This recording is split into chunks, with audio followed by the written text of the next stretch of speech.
Labas rytas, dabar 6:30, kviečiu žiūrėti žinią.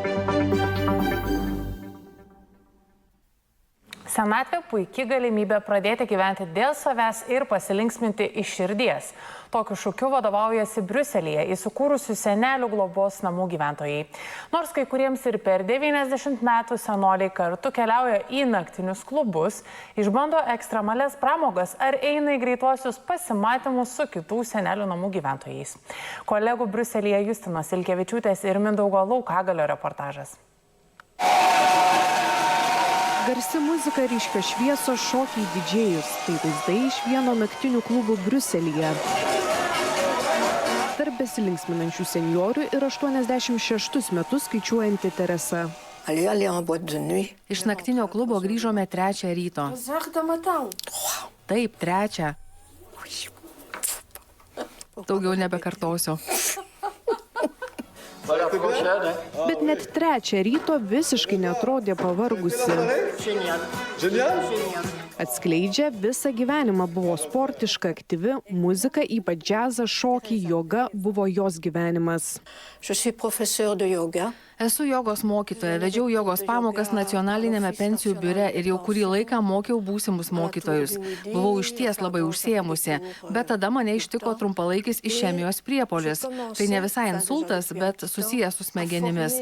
Kelias savaitės gulėjau ligoninėje ir mane tai stipriai paveikė. Tapau daug jautresnė, bejėgė. Man trūko tvirtybės, kurią turėjau anksčiau. Dabar ji grįžo. Teresa pripažįsta, senelių globos namuose vis dar nesijaučia gerai, nors pasitikėjimą padėjo grąžinti čia dirbantis Juzefas. Jis kartu su keliais savanoriais įkūrė nepelno siekiančią organizaciją Papi Boom ir jau 10 metį organizuoja įvairias veiklas vyresnio amžiaus žmonėms. Nuo 2010 metų dirbu slaugos srityje, Briuselyje. Po 5 metų darbo supratau, kad veiklos senjorams visada tos pačios. Bingo, išvykos prie jūros, į restoraną ir visa tai kartojasi kasmet. Vieną dieną kartu su senjorų grupe pagalvojame, o kodėl nepabandžius ko kito.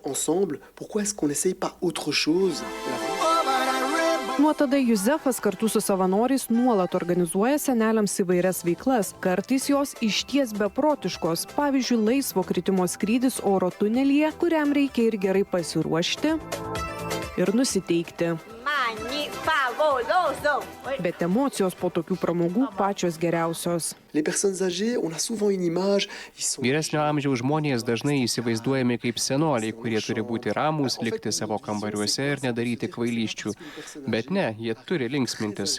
Tai, kad jie atvyksta į senelių globos namus, nereiškia, kad gyvenimas baigėsi. Prieš atvykdamas į senelių namus, šis žmogus turėjo vaikų, automobilį, šeimą ir gyveno kaip mes. Kodėl tai turi keistis? Senjorai jau išbandė kartingą, skrido oro balionu, važinėjosi amerikietiškais kalneliais.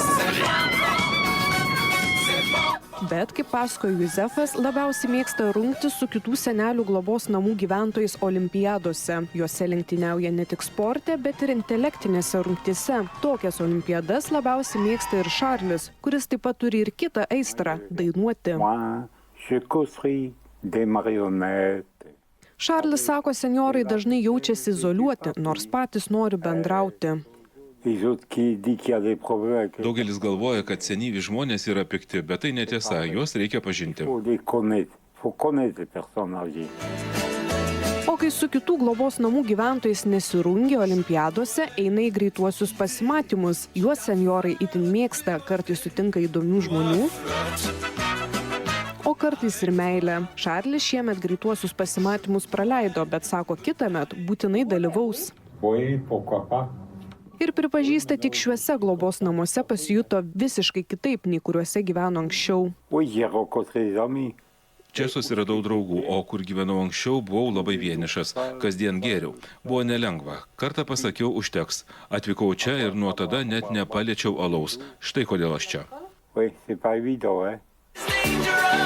Dalį lėšų senolių veikloms nepelno siekianti organizacija gauna iš savivaldybės, dalį suneša aukojantieji. Savo veiklą jis siekia griauti socialinės sienas ir visuomenės požiūrį į senatvę. Norime iš naujo apibrėžti slaugos namų įvaizdį, atkurti vyresnio amžiaus žmonių vertę, sako iniciatyvos autorius Juzefas. Tai suteikia antrą gyvenimą šiems žmonėms. Tokios iniciatyvos turėtų būti įgyvendinamos visoje Europoje, taip pat ir Lietuvoje.